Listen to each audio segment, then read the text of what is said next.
Merci pour l'accueil, les amis. Comment tu vas ce dimanche en fin d'après-midi? T'es en forme? Yes, trop bien. Et ça me fait plaisir que tu sois là, qu'on puisse passer encore les prochains temps ensemble. Et dimanche dernier, j'ai eu l'occasion de prêcher le message que je vais partager avec toi aujourd'hui à ICF Genève. C'était la première fois que je retournais depuis que j'ai mis les pieds ici à Lausanne. Et je voulais y aller beaucoup plus tôt. Et il y avait beaucoup de choses qui m'occupaient de ce côté-ci. Alors, je n'ai pas réussi avant dimanche dernier, mais dimanche dernier, c'était le dimanche où retourner à ICF Lausanne, parce qu'il y avait la fin de X-Camp. Le samedi, ils ont baptisé 6 personnes. Ce jour-là, l'après-midi, ils baptisaient encore 3 autres personnes, des mamans cette fois, pas juste les jeunes. Et il y avait une trentaine de jeunes qui étaient là à la célébration, mais complètement en feu pour Dieu, complètement enflammés. Et c'était tellement cool d'être dans cette ambiance un peu de réveil comme ça. Et franchement, c'est ces choses-là qu'on a envie de voir à l'église et autour. Et pour Elodie, c'était vraiment aussi un dimanche fort parce que ce dimanche-là, elle a découvert en fait 2 jeunes et qu'elle a connus en fait dans un autre contexte, vraiment en dehors de l'église. Et ça faisait des années qu'elle priait pour ces 2 jeunes sans savoir que depuis quelque temps, ils étaient à ICF Genève, et il y en a un qui s'est fait baptiser après ce X-Camp. Alors, je peux faire du bruit pour Dieu, qui nous utilise, qui utilise quelqu'un qui prie fidèlement, qui utilise une structure d'église, un camp, pour venir nous rejoindre personnellement, parce qu'il nous aime et il veut une relation d'amour avec nous. Et du coup, toutes ces personnes ont pu contribuer pour ces 2 jeunes à être un pont. Et aujourd'hui, c'est de ça que j'ai envie de te parler. Et mon message, je vais te dire même, le titre, c'est « Tu es un pont ». Toi et moi, on est des ponts. Faut pas changer la première lettre. Elodie me dit de ne pas faire ce genre de blague, mais je suis désolé. Et quand j'ai parlé de vision en arrivant ici à Lausanne en avril dernier, je t'ai montré cette image d'un pont avec aussi cette phrase qui décrit qui on est en tant qu'Église et ce qu'on veut vivre, c'est qu'on veut permettre de connecter chacun et chacune avec l'amour de Dieu. On a un Père aimant au ciel et on veut juste connecter tout le monde, un maximum de personnes avec cet amour. Et donc, tu es un pont. Alors, je t'ai mis 1 ou 2 illustrations pour que tu puisses voir de quoi il s'agit. Ah, il est beau celui-là. Un pont divin, c'est magnifique. Qu'est-ce qu'on a d'autre là ? Voilà, il y a toutes sortes de ponts. Il y en a qui sont originaux, comme ça, je suis un peu curieux de voir où c'est vraiment ça. Ce serait cool de aller là-bas. Qu'est-ce qu'on a d'autre ? Ce merveilleux pont, mais encore, il y en a un qui manque, je crois. Si. C'est seul. Voilà. Ça, c'est un pont, ça ? Non.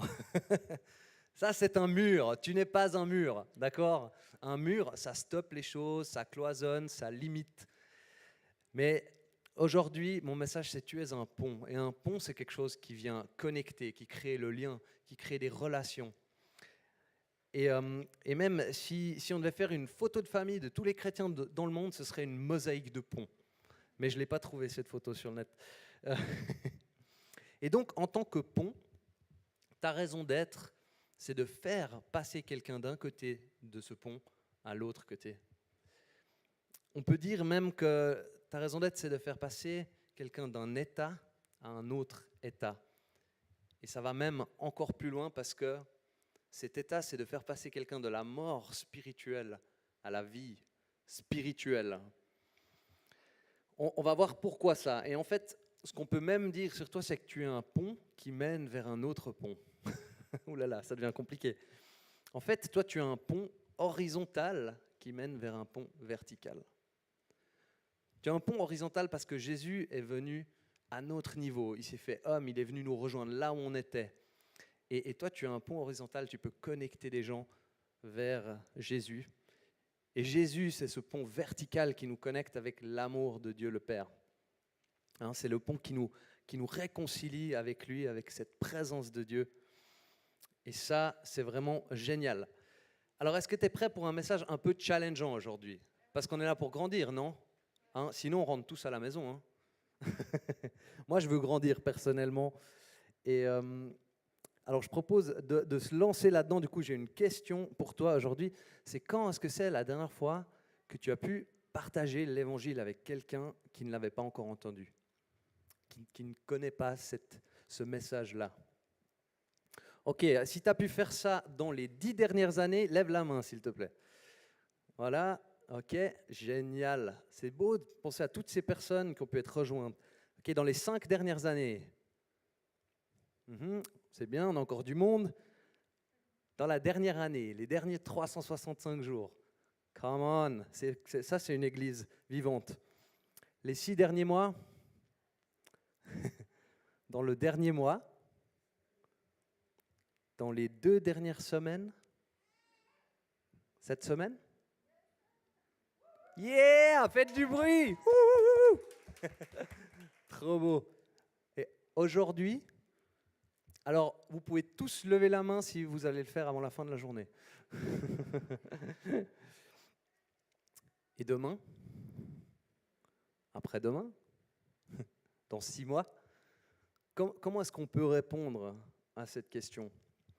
Et je suis désolé, je crois que j'ai laissé ma main en haut par réflexe, parce que dans le dernier message, c'était à jour. Cette semaine, j'ai pas eu cet honneur et ce privilège. Mais la dernière fois pour moi que j'ai pu partager ce message d'un Dieu d'amour avec quelqu'un, c'était jeudi, il y a 10 jours à peu près. Je suis allé faire un petit street workout et il y avait un jeune homme qui était là aussi. Et puis on a commencé à causer tranquillement comme ça, faire connaissance. Et tout à coup, il me parle d'un enjeu de santé qu'il a en me disant mais je pense que ça va être comme ça pour le reste de ma vie, quoi. Et ça m'a juste... ça a touché quelque chose en moi. Je me suis dit, mais c'est pas possible. Je connais un Dieu qui peut changer ça, un Dieu qui fait une différence dans notre vie tous les jours. Je crois même que des fois, il guérit les malades et que ça peut faire tellement une différence dans la vie d'un jeune homme comme ça. Et alors, j'ai pris mon courage à 2 mains et je lui ai dit, écoute, je suis pasteur, des fois on prie pour les malades et on voit des résultats. Est-ce que ça te dit que je prie pour toi ? Et lui, très étonné comme ça, je pense que ce n'est pas tous les jours qu'on lui fait une proposition de cet ordre, il dit « Ah ben ouais, ok, pourquoi pas », très ouvert aussi. Alors on s'assied là sur une sorte de surface au truc de street workout et puis il dit « Ok, ben, t'as qu'à juste te détendre et puis recevoir ce que tu as à recevoir et je vais juste prier pour toi ». Et puis j'ai prié, j'ai invité le Saint-Esprit à venir, à le toucher, à le guérir et aussi à intervenir, à prendre la place dans la vie de ce jeune homme. Et après une petite prière, j'ai arrêté et il est resté comme ça. Après, je lui ai demandé, qu'est-ce que tu as vécu dans ce moment? Il m'a dit, juste une paix énorme, beaucoup de calme comme ça. Et puis, voilà, je ne lui ai pas demandé plus par rapport à sa santé. Et je ne suis pas allé beaucoup plus loin. On s'est arrêté là. On a continué notre petit workout, c'était cool. Et voilà la fin de cette petite rencontre. Et pourquoi je te parle de ça? Je me suis complètement perdu dans mon truc.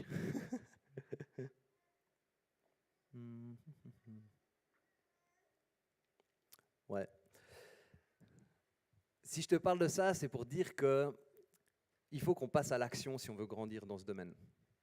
C'est pas en faisant rien qu'on apprend à vivre ces moments-là. Et je t'avoue que avant de me lancer, j'avais plein de questions. Je savais même pas comment entrer en matière. Et au moment de prier, on se pose plein d'autres questions. C'est qu'est-ce que je prie, jusqu'où je vais, de quoi je parle, comment est-ce que je peux entendre la voix du Saint-Esprit dans ce moment. Et malheureusement, je ne sais pas toujours ce que je fais dans ces moments. Mais je suis en chemin et je suis en train d'apprendre.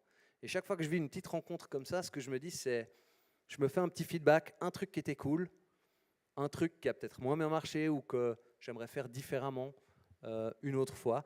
Et comme ça, à force de vivre des rencontres comme ça, je crois que Dieu va vraiment m'aiguiser pour pouvoir m'utiliser dans ces situations. Et je vais encore te provoquer un petit peu aujourd'hui, jusqu'à dire que si tu ne te réjouis pas de vivre des moments comme ça, si ça ne te fait pas plaisir, que ça ne te rend pas heureux de partager la bonne nouvelle et cette foi avec des gens autour de toi, alors il y a peut-être quelque chose que tu n'as pas encore pleinement saisi sur cette bonne nouvelle et cet évangile. Et il y a des moments où moi aussi, je suis en train de me dire, attends, est-ce que tu réalises ce que tu as? Parce que je crois que si on voit clairement le message qu'on a, qui est le meilleur message de toute l'histoire de l'humanité, alors ça devrait nous faire plaisir d'en parler autour de nous, non? Ça devrait nous réjouir. Alors pourquoi est-ce que des fois on redoute ça, on a peur? C'est normal, mais il ne faut pas que ça reste comme ça. Et je te donne un exemple très concret de ça. C'est celui de ma femme, Elodie. Ma femme, je l'aime, elle m'aime, on s'est choisi, et donc j'ai pas honte d'elle. Et quand je la présente ou qu'on est en public, ben, j'ai envie d'être fier d'elle. J'ai envie que ça se voie et dans comment je me comporte, dans mes paroles aussi. Et si j'ai honte de présenter ma femme, d'être fier d'elle en public, alors il y a peut-être un sérieux problème dans notre relation. Et en fait, avec Dieu, c'est exactement pareil. Avec Jésus, c'est la même chose. Il y a un gars qui était bien calé là-dedans, qui avait pas mal de clarté sur cette question, c'est l'apôtre Paul. Et il nous parle de ça dans l'Épître aux Romains, au verset 16 du premier chapitre. Voilà ce que Paul nous dit. En effet, je n'ai pas honte de l'évangile de Christ. C'est la puissance de Dieu pour le salut de tout homme qui croit, du juif d'abord, mais aussi du non-juif. Paul il dit qu'il n'a pas honte de l'évangile. Et je crois que ce qui lui permettait de ne pas avoir honte, c'est parce qu'il avait une perspective claire sur l'évangile. Il était conscient de sa valeur et que c'était cette puissance de Dieu pour sauver. Il nous dit encore dans les Corinthiens, Dieu a choisi les choses basses et méprisées du monde, celles qui ne sont rien, pour réduire à néant celles qui sont, afin que personne ne puisse faire le fier devant Dieu. C'est grâce à lui que vous êtes en Jésus-Christ, lui qui est devenu par la volonté de Dieu notre sagesse, notre justice, la source de notre sainteté et notre libérateur, afin, comme il est écrit, que celui qui veut éprouver de la fierté mette sa fierté dans le Seigneur. Et oui, tu vois, Paul, il avait compris qu'il n'était pas grand-chose, que nous ne sommes pas grand-chose, et qu'il n'y en a aucun de nous qui pouvons vraiment faire le malin, faire le fier devant Dieu. Par contre, s'il y a bien un endroit, une personne où on peut le faire, c'est en Dieu lui-même, c'est en Jésus-Christ. Et Paul comprenait ça. Alors on a besoin de se laisser un peu imprégner par cette mentalité, cette audace, cet état d'esprit qui manque des fois un peu et même est parfois remplacé par des mythes. Je ne sais pas si tu aimes bien démonter des mythes. C'est assez drôle des fois de détruire des choses. Je ne sais pas si tu as déjà goûté à ce plaisir-là. C'est beaucoup plus facile de détruire que de construire. On veut être des gens qui construisent, mais des fois, il faut aussi détruire quelque chose pour reconstruire derrière. Et aujourd'hui, j'aimerais bien déconstruire une soi-disant citation de Saint François d'Assise. Tu l'as peut-être déjà entendue, tout dans les milieux anglo-saxons, elle est très très populaire. Elle dit ceci: « Prêche l'évangile en tout temps et si nécessaire, utilise des mots. » Alors déjà, pas de bol pour François, parce que il n'a jamais dit ça, en tout cas, on la lui attribue, mais c'est vraiment pas quelque chose d'établi. Et j'aimerais faire un petit test aujourd'hui, je suis un petit peu curieux. Qui ici dans cette salle a cru à l'évangile parce qu'un jour vous avez vu quelqu'un bien se comporter? C'est possible, vous pouvez aussi lever votre main si c'est le cas. Ouais, ok. Donc, il n'y a personne. Et ma deuxième question, qui ici a cru à l'évangile parce qu'un jour quelqu'un vous a présenté le Jésus de la Bible et vous a proposé de mettre votre confiance, votre foi en lui pour l'éternité? Ok, donc on comprend tous l'enjeu de ce qu'on annonce et de nos paroles. Et la vérité, c'est que même si un comportement exemplaire nous impacte à un moment donné chez quelqu'un, on a besoin de comprendre qu'est-ce qui est derrière ça et de pouvoir faire le lien avec Jésus pour mettre notre foi en lui. Et donc cette citation, est-ce que c'est vraiment le message du Nouveau Testament sur comment parler de notre foi dans ce monde? Pas du tout, en fait. Alors j'ai essayé de bricoler une nouvelle citation, peut-être qu'on l'attribuera à Saint François d'Assise un jour, qui dit ceci. Annonce l'évangile avec des mots et que tes actes en soient l'écho. Voilà une idée qui est beaucoup plus proche de celle du Nouveau Testament. Et tu vas encore le voir plus tard en regardant d'autres versets. Il y a un autre mythe sur cette question de parler de notre foi autour de nous. Et c'est celui qui dit que tu dois avoir la relation avec la personne pour le faire. Il faut que cette personne te donne le droit et qu'elle soit OK. Et à ce moment-là, on peut y aller. Alors, comme dans toutes ces citations et la précédente, il y a toujours une part de vérité. Il y a des choses qui sont aussi pertinentes dans tout ça. Et il y a une sagesse dans les relations à avoir. Il y a un timing. Il y a des choses à construire avant, peut-être des fois des étapes aussi. Mais si Jésus et les disciples ils avaient appliqué ce principe vraiment radicalement, il te manquerait la moitié du Nouveau Testament. Tu vois un peu où je veux en venir? Le monde entier n'aurait pas entendu cette bonne nouvelle de l'Évangile. Et ce que tu vois plutôt dans le Nouveau Testament, dans Luc 10 par exemple, c'est Jésus qui envoie les disciples et il les envoie annoncer à tout le monde l'Évangile. Et ensuite il dit, ceux qui vous reçoivent, laissez ma paix. Et si on ne vous reçoit pas, secouez la poussière de vos pieds et passez à autre chose. Et donc, ça veut dire qu'en tant qu'ambassadeur pour l'Évangile sur cette terre, pour Jésus, on n'est pas amené à contrôler le résultat. Mais par contre, on a une mission, c'est d'annoncer son message. Ça, c'est notre responsabilité. Romains 10, 13 à 15 nous explique encore cette importance du message qu'on porte. En effet, toute personne qui fera appel au nom du Seigneur sera sauvée. Mais comment donc feront-ils appel à celui en qui ils n'ont pas cru? Et comment croiront-ils en celui dont ils n'ont pas entendu parler? Et comment entendront-ils parler de lui si personne ne l'annonce? Et comment l'annoncera-t-on si personne n'est envoyé? Comme il est écrit, qu'ils sont beaux les pieds de ceux qui annoncent la paix, de ceux qui annoncent de bonnes nouvelles. Et waouh, si on est conscient combien cette bonne nouvelle est bonne et en même temps on voit qu'il y a un enjeu de vie et de mort, alors on est motivé à se lancer dans cette aventure. Parce que la vérité, c'est que Dieu n'est que d'un côté de ce pont. Et un jour, le temps de pouvoir traverser pour le rejoindre sera terminé. Alors, je vous propose aujourd'hui de prendre une décision de nous mettre à l'action pour faire notre part, être des personnes qui annoncent ce message. Et pour ça, j'ai 5 moyens très concrets pour toi. Parce que souvent, peut-être on ne sait pas comment s'y prendre, ou on a juste besoin d'une ou deux idées. Ça, c'est des choses que tu peux placer dans ta semaine et te dire, quand je vis ces actions-là, je suis en train d'être un témoin d'un Dieu d'amour qui a envie de rejoindre tellement de personnes avec cet amour. Le premier truc, c'est en lien avec l'histoire que je t'ai racontée tout à l'heure, c'est de prier non seulement pour, mais avec quelqu'un.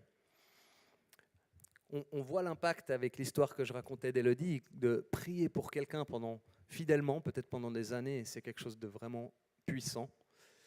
Mais quelque chose qui est aussi puissant, des fois, c'est de prier avec quelqu'un. Quand on fait ça, on permet à quelqu'un de vivre une expérience de l'amour, de la puissance et de la présence de Dieu. Il y a ce psaume qui dit « Goûtez comme mon Dieu est bon ». C'est un petit peu ce qu'on permet à quelqu'un de faire quand on prie avec eux. Et on va un peu au-delà de l'argument, tout ça, on rentre dans une expérience qui peut être bouleversante. Une fois avec Elodie, on s'est retrouvé sur un parking à Nyon avec une dame avec qui on parlait. Elle avait toutes sortes d'enjeux dans sa vie. Elle a dit « Ok, on prie pour toi ». Comme ça, sur le parking de Nyon. Il n'y a pas d'endroit où tu ne peux pas prier ton Père Céleste pour quelqu'un. C'est tellement cool, c'est une richesse énorme. Ok, donc par rapport à ça, je t'encourage à saisir des opportunités, à les chercher. Crois-moi, elles sont là. Mon deuxième point, c'est le suivant.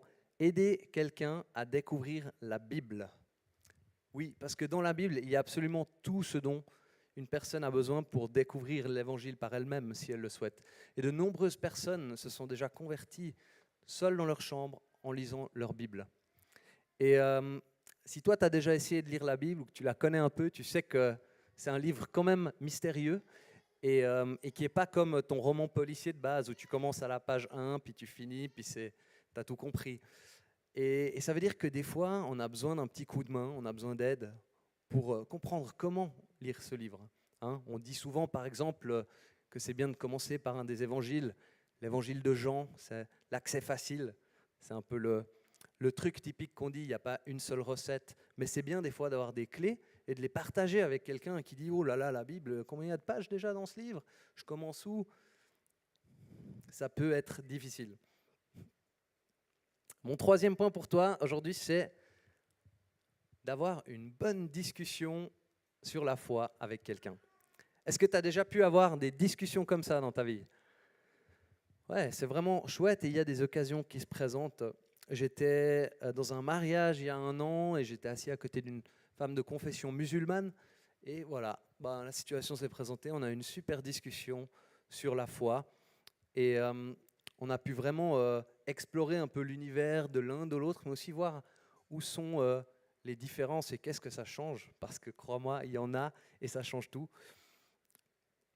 Et la Bible nous invite à être prêts pour ces moments-là, pour ces rencontres. C'est ce que tu peux lire dans 1 Pierre qui dit « Soyez toujours prêts à défendre l'espérance qui est en vous devant tous ceux qui vous en demandent raison. Mais faites-le avec douceur et respect, en gardant une bonne conscience, afin que là même où ils vous calomnient, comme si vous faisiez le mal, ceux qui critiquent votre bonne conduite en Christ soient couverts de honte. » Alors, vous voyez, dans ce verset, il y a absolument tout. Il y a les paroles, il y a les actes exemplaires, de faire ça avec douceur et respect. Et qu'en fin de compte, tout ça peut avoir un impact. Avec les années, j'ai un petit peu appris à vivre aussi ces conversations pour éviter de tomber dans le mode débat. Je ne sais pas si ça t'est déjà arrivé, mais c'est un mode de conversation qui a tendance à cloisonner les gens un peu dans leurs opinions, à figer les choses. Et je crois que ce qui nous intéresse plus, c'est une conversation, c'est un moment de partage, et puis où on peut chacun enrichir un petit peu notre perspective sur le monde et sur la vie. Et il y a toutes sortes de questions qui viennent quand on parle avec quelqu'un de la foi. Des fois, les gens disent quelque chose, mais il y a quelque chose derrière ce qu'elles disent dans leur cœur qui présente un enjeu majeur. Ou il y a cette question, est-ce que la personne elle est vraiment ouverte ou non? Des fois, il y a des discussions qui ne valent pas la peine d'avoir lieu. Ou alors, comment aborder ce sujet encore? C'est tellement riche et ça peut se passer n'importe où. Je rentrais de Saint-Légier après un cours d'écoute pastorale, c'était assez marrant, avec un camarade du cours. On se retrouve dans le train, puis il y a un gars à côté de nous, il a des photos, tout ça, puis assez grandes comme ça, visibles. Du coup, on regarde un petit peu ces photos. Puis là, il commence à nous parler de son projet. C'est un jeune gars dans une école d'art en photo à Vevey, et il avait fait un projet photo sur Genève. Puis il commence à nous expliquer son truc. Puis nous, c'était drôle parce qu'on sortait d'un cours d'écoute pastorale. Donc en fait, on venait de faire ça pendant, je crois, 4 heures, ou en tout cas 2 heures, de s'entraîner à écouter attentivement quelqu'un, de leur donner vraiment une attention de qualité, d'être disponible pour cette personne. Et du coup, on l'a écouté à fond, le mec, quoi. Il nous a raconté tout son projet pendant un bon moment. Après, mon camarade, il est descendu du train et je me suis retrouvé seul avec lui. Puis ce qui se passe généralement quand on écoute quelqu'un pendant un bon moment, c'est très naturel après d'inverser en fait la situation et aussi de s'intéresser à l'autre. Et c'est ce qui s'est passé. Et là, j'ai pu lui parler de la foi, lui parler de l'évangile et de cette question du sens profond de la vie. Et c'était vraiment un rendez-vous divin parce que sa mère elle venait tout récemment de se convertir, il avait plein de questions, c'était quelqu'un d'ouvert. Donc, les occasions sont là. Mon quatrième petit truc concret que tu peux faire, et peut-être c'est aussi à intégrer dans les autres, c'est tout simplement d'expliquer l'évangile à quelqu'un. Je ne sais pas si tu as déjà eu cette occasion de faire ça dans ta vie. Moi, je suis sorti avec un groupe de chrétiens dans la rue sur Genève, un moment pour partager la foi, tout ça, et presque toutes les personnes à qui on demandait est-ce que vous savez ce que c'est l'évangile? Est-ce que vous sauriez l'expliquer? Presque toutes disaient non. Et toutes ces personnes qui disaient ne pas le connaître, il n'y en a aucune qui ne voulait pas, par curiosité au moins, savoir de quoi il s'agissait. Alors c'était une super porte d'entrée. On a aussi rencontré une femme qui correspond à ce que Luc 10 appellerait une personne de paix. Donc quelqu'un que Dieu prépare vraiment, qui est déjà en chemin avec lui. Cette femme était là de Finlande. Et puis on s'est retrouvé dans le préau de l'école de mon enfance avec une autre demoiselle. Et on était en train de partager la foi avec elle. Elle était très intéressée. On a eu une super longue discussion. On a prié pour elle, pour toute sa famille. Et puis on est passé à autre chose. Elle est retournée en Finlande. Et puis c'est entre les mains de Dieu, j'ai envie de dire, pour le reste. Mais il va falloir à un moment donné être prêt à expliquer l'évangile. Et donc pour ça, il y a plein de manières différentes de pouvoir le faire. On ne va pas tout explorer aujourd'hui, mais je t'encourage vraiment à te préparer à cette question. Comment est-ce que tu peux communiquer la grâce de Dieu à quelqu'un? Qu'est-ce qu'elle a besoin de comprendre, hein? Ou alors qu'est-ce peut-être qu'elle n'a pas besoin de comprendre dans l'immédiat? Et bien sûr, tu peux parler de ton témoignage, où il y a ces 4 lois spirituelles, je ne sais pas si tu les as déjà entendues. La première, c'est que Dieu est amour, il t'a créé pour une relation d'amour. 2, le péché nous sépare de Dieu et vient briser cette relation. 3, Dieu a envoyé Jésus-Christ, son Fils, mourir à la croix pour prendre tous nos péchés sur lui et nous réconcilier avec Dieu. Et 4, les 3 premières lois ne te servent à rien si tu n'en fais pas quelque chose. Il y a toutes sortes de manières de partager cette bonne nouvelle. Et je t'en donne encore une dernière pour aujourd'hui, qui nous ramène presque à notre première citation, mais pas complètement.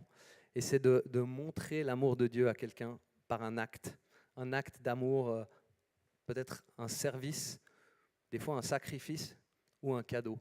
Ça peut être quelque chose d'extrêmement puissant. Et j'ai lu un témoignage dans un des livres de Tim Keller sur le travail. Il parle d'un patron qui en fait décide d'assumer la totale responsabilité pour l'erreur d'une de ses employées, comme si elle n'avait rien fait. Et elle, complètement perturbée et reconnaissante par cet acte, elle va vers lui et elle dit « mais je ne comprends pas pourquoi tu aurais fait ça, personne ne ferait ça ». Et il lui dit « c'est simple, c'est ce que Jésus a fait pour moi ».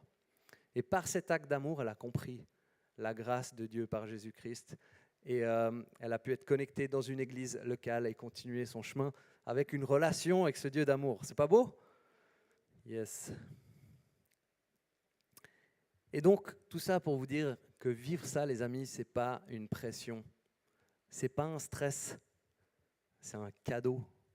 C'est un privilège d'être un porteur de ce message-là et d'avoir l'occasion d'être témoin aux premières loges de Dieu qui vient rejoindre les gens. Il y a vraiment beaucoup de joie et de fun, de plaisir même à faire ça. Bien sûr, on va faire des erreurs quand on se lance. Ça ne va pas être tout lisse, hein. Mais c'est en faisant des erreurs qu'on apprend. On ne peut pas éviter de passer par là. Il n'y a pas d'autres moyens pour grandir. Et si tu te lances, certains te rejetteront peut-être, mais d'autres te seront éternellement reconnaissants. Alors est-ce que ça ne vaut pas la peine ? Je crois qu'il y a des occasions toute la semaine. Je crois qu'il y en a le dimanche ici, avant, pendant, après la célébration. Peut-être moins pendant, mais du lundi au samedi, au sport, au fitness, dans votre famille, au job. Et en fait, la vérité, c'est qu'on peut les demander à Dieu, ces occasions, il va les créer. On peut même aller jusqu'à les provoquer. Tous les jours. Mon ami Sam, qui a prêché dimanche dernier, il me parle tout le temps du responsable d'un ministère aux États-Unis qui s'appelle les Navigators. Le mec, il a dit « je ne vais pas me coucher la nuit si je n'ai pas parlé de Jésus à quelqu'un ». Et des fois, il était sacrément embêté parce que l'heure du coucher était là, il n'avait pas fait ça, donc il se rhabillait, il ressortait, jusqu'à ce qu'il trouve quelqu'un avec qui partager ce cadeau. Ça, c'est radical. Et je crois que la barre est peut-être un peu haute pour nous, ou peut-être pour certains. Mais la vraie question, c'est est-ce qu'on est vraiment passionné de Jésus ? D'une telle manière qu'on ne peut pas s'empêcher d'en parler autour de nous. Ou est-ce qu'on a honte en public ?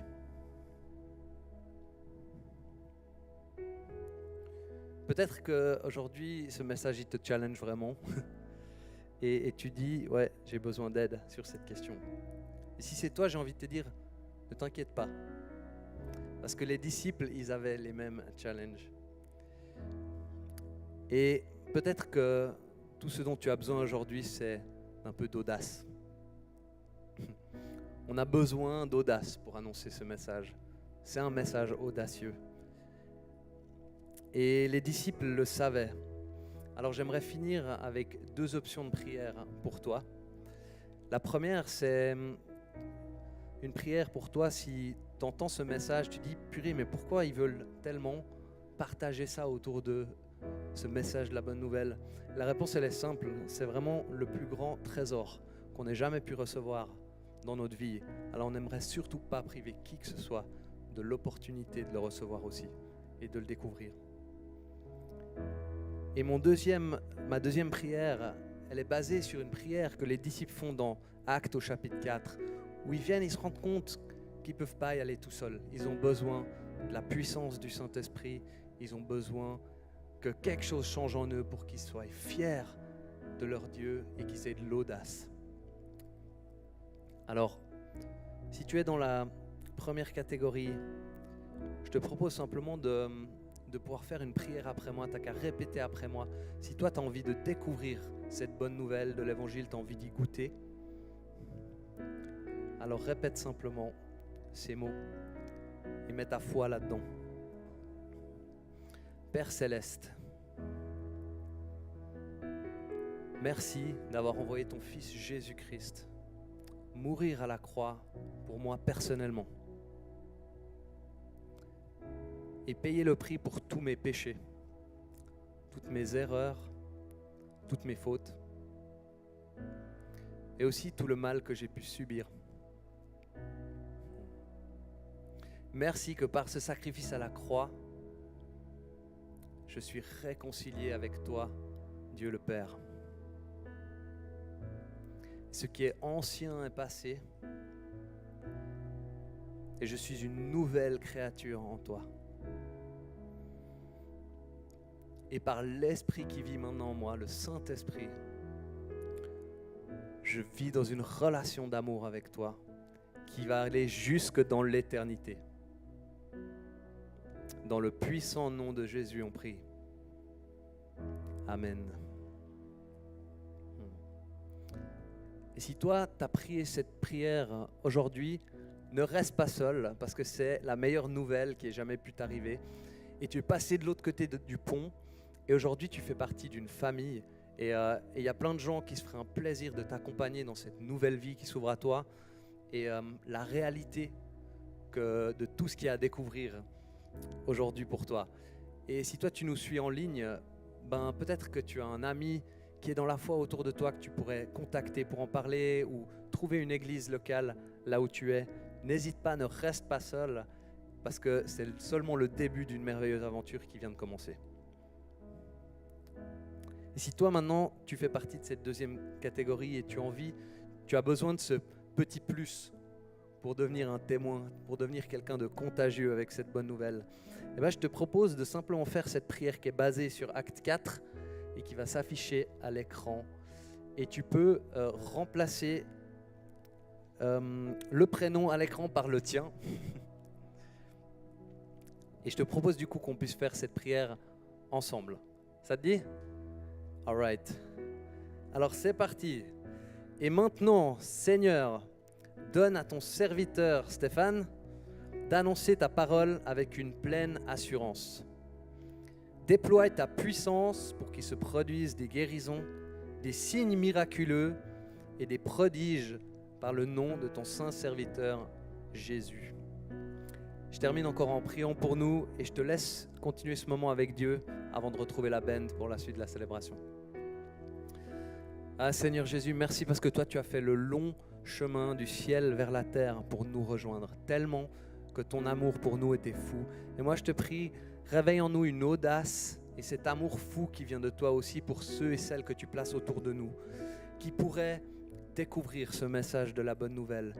Seigneur, multiplie les opportunités pour nous d'être tes témoins et d'offrir ce plus beau cadeau que l'humanité n'ait jamais pu recevoir, celui de la mort et de la résurrection de ton Fils Jésus-Christ à la croix pour nous donner ton salut jusque dans l'éternité, Seigneur.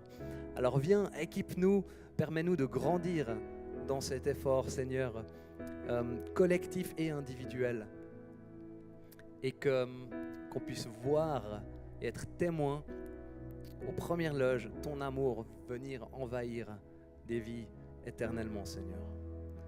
Dans le nom puissant de Jésus, on prie. Amen.